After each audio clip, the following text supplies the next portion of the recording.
ბალანსებს იმატებენ თანამდებობის პირები იმ მუნიციპალიტეტში, სხვათა შორის, სადაც ანუ ესეთ სახლებში ცხოვრობენ მოქალაქეები.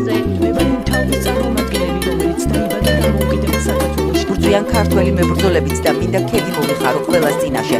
ახლა ფრონტის ხაზი წავს და იბრძვის თავისუფლებისთვის. დიდება უკრაინას, დიდება საქართველოს. ეს არის ჩვენი ერთიანი ნაციონალური მოძრაობის ოპოზიციური პარტიის